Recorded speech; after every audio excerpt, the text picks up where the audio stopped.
Greetings all you Star Wars Unlimited humans, it's me again, Nick, here to talk about some more reveals for Star Wars Unlimited that's come out in the past couple of days, and we're really ramping up the speed of these. We have 17 cards to talk about today, but not all of them as exciting and, you know, splashy, rare legendaries that we've seen in the last few videos we've done for this. So we're really getting in the thick of things. We're talking about sort of a lot of draft chaff and just sort of general cards that support various archetypes. So we won't spend a lot of time on all of these cards. At the start of the video, we're going to have a look at a few groups of things. We've got a bunch of cards that support the coordinate mechanic, and we have a new leader in MAUL, which we'll talk about towards the end of this video. But first of all, before we get into that, a shout out to all the content creators that helped bring these cards to the forefront of our attention.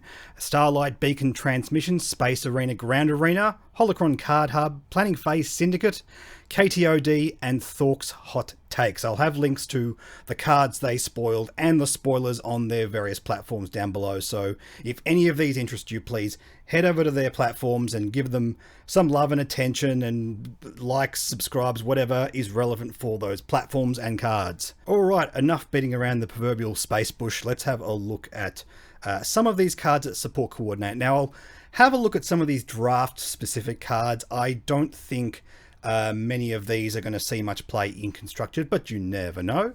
We have Infantry of the 2112, Knight of the Republic, Pelter Supply Frigate, Republic Commando, and Creative Thinking. These 5 cards here. Just starting off with Infantry of the 2112, this is a card that kind of supports like your big chunky blue Sentinel deck, maybe like an Obi-Wan archetype for drafting.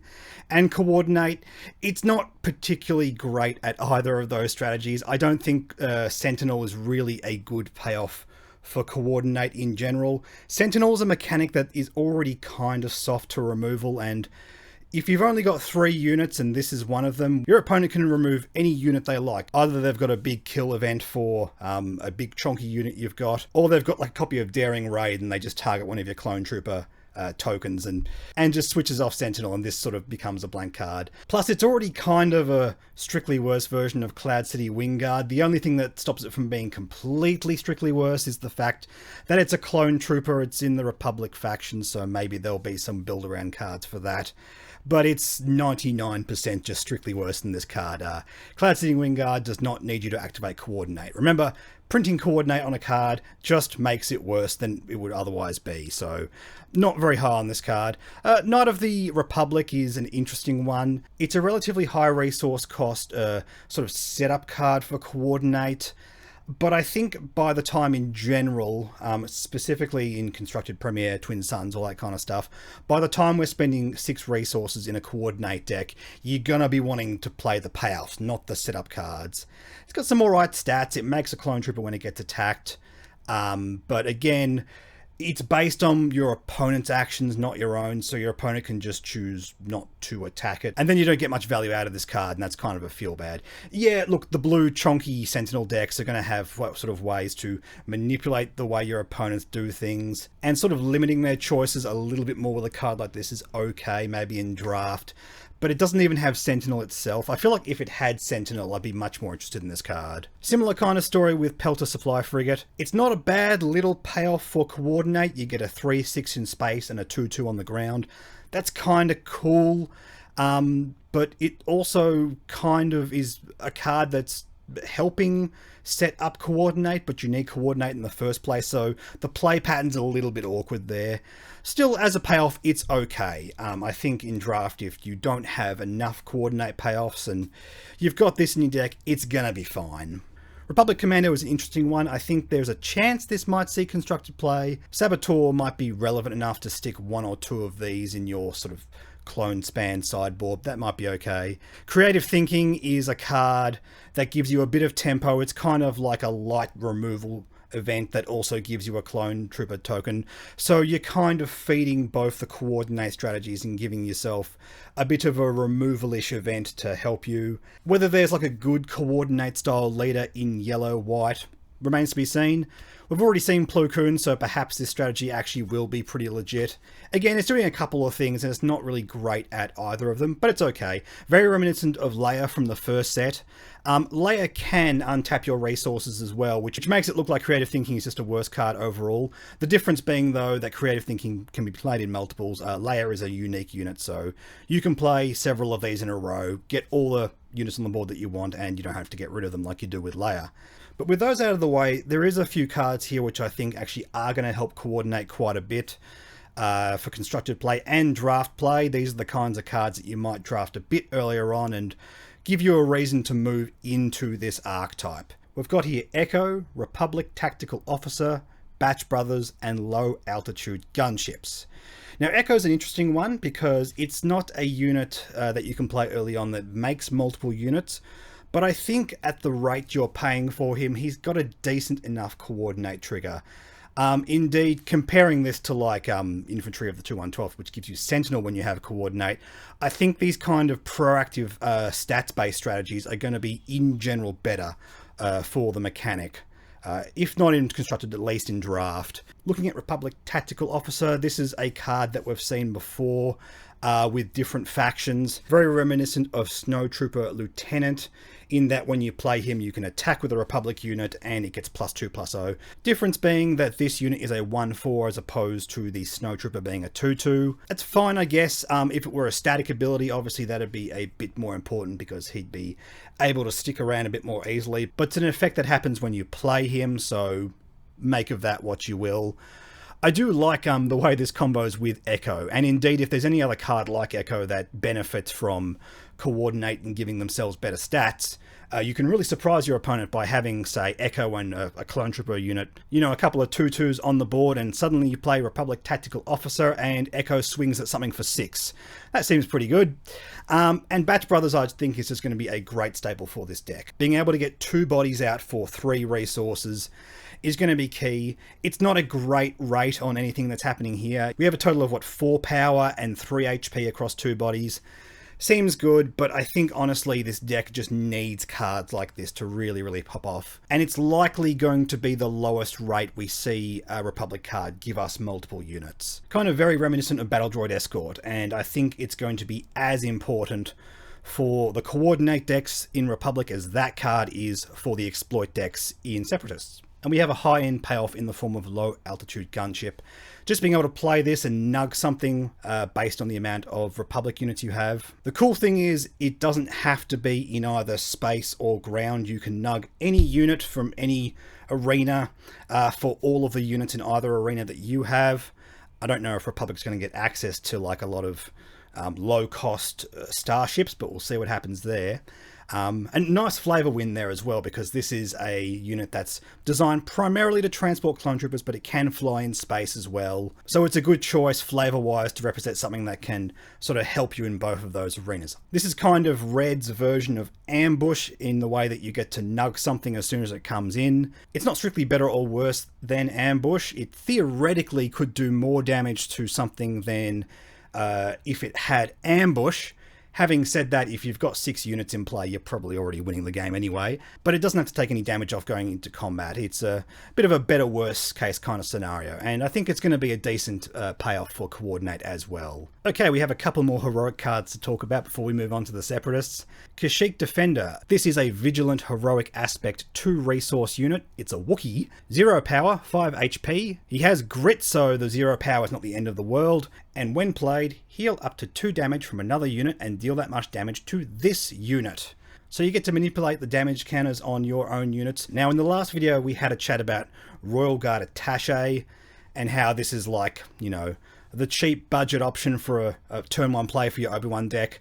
I think ultimately the Kashyyyk Defender is the card you really want to be playing turn 1 in the Obi-Wan deck. The cool thing is, kind of plays nicely with Royal Guard Attaché. You can take the damage off that, put it on the Kashyyyk Defender, then the Kashyyyk Defender attacks for 2 damage. Not the most powerful sequence, but a sequence nonetheless.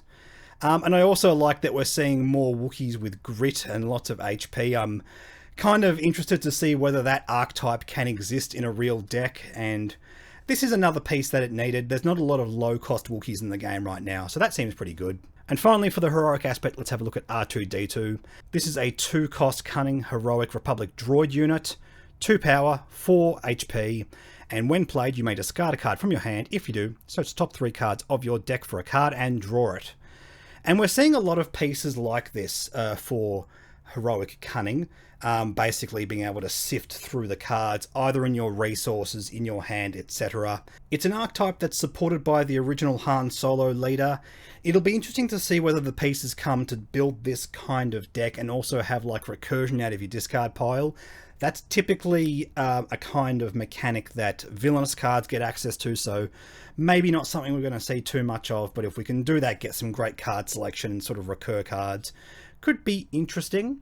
But overall, I think this is a fantastic turn 1 play, giving you some real solid card selection, and adding another piece to that archetype's really cool. Also, if we're going to relate this to the other R2-D2 unit that we already have in the game, it's a nice through line. It kind of shows how R2 became a bit chill compared to like the prequel movies as opposed to the original trilogy. In the original trilogy, he's not like setting a couple of super battle droids on fire and all that kind of stuff. His ability isn't quite as explosive, but you get some nice long game value. He's a bit cheaper, a bit more efficient. I like the way that sort of shows the character's growth over the movies. That's a nice little thing. There's also a mechanical through line here. You're manipulating the top of your deck, giving yourself a bit of card selection, and I think that's pretty cool. Okay, let's have a look at some Separatist cards now. We had a couple cards revealed that work with the exploit mechanic in Kraken and Separatist Super Tank. Separatist Super Tank represents a nice common payoff that probably is more applicable to draft, but you get access to a very large chunky unit quite cheap. If you can really play into this and sort of make that mechanic work, can be as cheap as 3 resources for an 8/8, which of course is absurd, but you do have to sacrifice 3 of your own units. In terms of constructed play, I think the deck that wants to sort of just churn out units, that nice aggressive mid-range deck, like I can see like a Vader unit wanting to play around with stuff like this, I think there's just more efficient exploit options for that deck, like maybe your Asajj Ventress. And in terms of top end, maybe that deck wants to look more at Gore. And I know Gore can't get as cheap as something like this, but I think cards like that are just generally more versatile and splashy, and probably more interested in those for constructed play, but good to have one of these for draft anyway. In terms of Kraken, we have now the cheapest card that can create 3 bodies when played. He is a 5-cost command villainous unit, a Separatist droid, 2 power, 5 HP. When played, create 2 battle droids. On attack, give each friendly unit +1/+1 for this phase. Now, he's not a great attacker being a 2/5, but as I said, the fact that he is the cheapest card that can get you 3 bodies, 1 less than Captain Rex, I think is going to be very, very relevant. Could be the card that you play before like you churn out a Gore. I think if we want a more dedicated deck that can play things like Gore, lean more into that kind of payoff, Kraken is probably the card you need. You need to be able to create as many bodies as you can early, so this alongside the Battle Droid Escort, making as many bodies as possible, is probably what that deck is going to be trying to look for. And also being uncommon as well is going to be a good payoff for your spam Battle Droid decks. And even if you can't get the exploit working, you can boost their power and HP as well, so it's an okay payoff if you don't find the powerful exploit card that you drafted. So nice and versatile, lots of bodies, nice and efficient. I like that a lot. Especially for draft, I think this one's going to be quite relevant. Alright, let's move over to MAUL and some of the MAUL relevant cards. This is the new leader we had spoiled from FFG. He's red-black, he has the action attack with a unit, it gains overwhelm for this attack. He deploys when you have 6 resources. On his unit side, he is a 6/6 for 6, nice.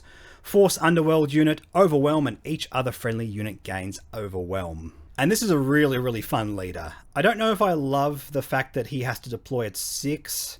Feels like this kind of effect could have been at 5. He is a 6/6, I appreciate that, so he's attacking with decent stats. And also, like Obi-Wan Kenobi, he doesn't ask any extra requirements to activate his ability. Just tap and do the thing. Only thing is you have to have a unit that's able to attack, but I think in the kind of deck you want to build around this, that's not going to be too difficult. Speaking of which, we'll circle back around to some more relevant cards in a moment. We'll just have a look at some of these other revealed cards first. From Planning Phase Syndicate, we had the B1 attack platform revealed. Nothing complicated, this is a red-black unit for 3, Separatist Droid Trooper, that is a 5/2. Essentially a beefed up version of the Death Star Stormtrooper. And I think this is sort of emblematic of the kinds of cards we want to be sticking in MAUL decks. Just your big chonky power for a relatively low cost. You know, anything that sort of trades efficiently, but will also get you the added benefit of doming some of your opponent's base with the Overwhelm trigger from MAUL. Essentially Yargle. We want as many Yargles in this deck as possible. If you skip leg day, MAUL wants you on his team. In fact, MAUL always skips leg day because his legs are robotic. Or made of witch magic, I'm not sure, it's a little bit vague. We also have Savage Opress, a 7 resource black-red card. 7/7 Force Knight Underworld unit. When played, if you control fewer units, including this one, than your opponent, ready this unit. Again, I think this really does play into the kind of archetype MAUL wants. You're not spamming out battle droids. We have an alternate strategy for Villainous in this set, which is kind of cool.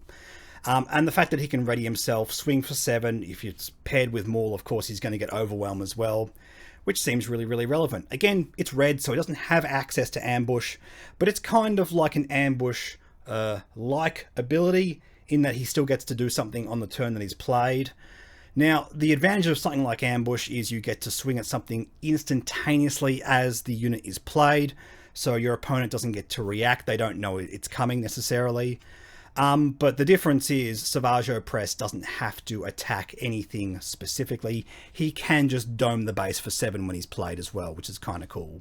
And lastly, we have Unnatural Life, a 3 resource cunning villainous force event. Play a unit that was defeated this phase from your discard pile. It costs 2 less and enters play ready at the start of the regroup phase. Defeat it. Really interesting mechanic we have here. Sort of playing things out of the bin and just letting it swing for 1 turn and getting rid of it at the end of the turn. Kind of like Sneak Attack from Magic the Gathering. This kind of mechanic and archetype has existed in that game for a while. And similar to that, I think this is a card that's going to benefit from finding ways to use that unit as a resource before you have to sacrifice it. So if you have exploit triggers, these things have to line up quite nicely for this to work. But you can have a unit be defeated during a turn, you can Unnatural Life, and before the end of the turn, you can use that unit to turbo at an exploit unit. And that way you've fully mitigated the downside of the fact that it's going to go away anyway. And in terms of how this works in a MAUL deck, it's interesting because MAUL's going to want to play a lot of things that can attack with a lot of power. The fact that you might get to swing twice with a massive Overwhelm creature seems pretty cool. At the same time, you don't get to play with that little exploit trick I was just talking about. However, the way it plays into both of those decks is interesting and offers the card a bit more versatility. I think this is really more a card for Constructed, less for Draft. And it'll be interesting to see whether it works specifically well in the exploit deck or like the chonky buff Overwhelm deck that MAUL wants to be creating. I think there's a case to play it in both. So just circling back to MAUL before we finish up this video, talking about the kinds of things he can do with, yes, we're going to be looking at things that have high power, not necessarily high HP in the early game, and maybe those big chonkers that just have high stats overall, like Savage Opress in the late game.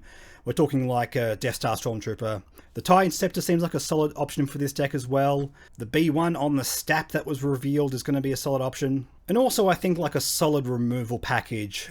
Your more efficient removals like your Force Choke, your Daring Raid, Open Fire, that kind of stuff. That can remove units out of the way so you're not forced to make those early game trades and you have these early powerful plays for 1 or 2 more attacks. In terms of the color pairing, yes, we can obviously pair it with yellow for Unnatural Life. Also, that's kind of fun because then we get to play random ambush cards like Emphas Nest, Bosk, Forlom.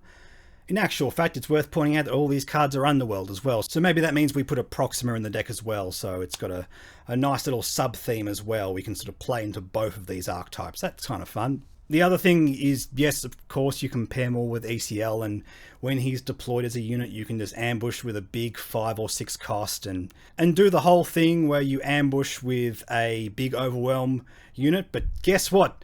Now you don't even have to have Overwhelm printed on the card. MAUL can just do it for you, so you can just get the biggest 6 cost in the game. That's either green or red. That's fun. In fact, I'm just looking up this live right now. Oh boy, you can play like a Ruthless Raider, get a nice when played and when defeated trigger, possibly trigger both of those straight away. Kylo Ren, Ambush and Overwhelm seems pretty good. Yeah, ECL just still doing things. What a great card. Or you could pair them with a red base as well, and then you get access to cards like Aggression and Rallying Cry. Rallying Cry is an interesting one in MAUL. Giving everything Overwhelm and Raid 2, yeah, seems like that might be okay. Again, maybe it's just going to be ECL. Again, that's just possibly the best base for this unit, but who knows. It's doing something relatively unique, comboing Overwhelm with all kinds of different things. It's a kind of evergreen effect that might get more and more relevant as more sets come out as well. So I like the design of this card a lot. It's interesting talking about like the natural sort of decks we want to be building around these leaders. How well it foils Obi-Wan. Also how well Obi-Wan foils the original Vader as well. And Vader is probably really good against MAUL as well. There's a nice rock, paper, scissors weird thing going on here. I like that. Anyway, enough random thoughts. Thank you all so much for watching. Don't forget, in about a week's time, we have Onyx Unlimited coming up in Canberra if you're free on the 14th and 15th and can make it to Canberra, Australia. Please come along. It's going to be an awesome, awesome event. Numbers looking really, really good.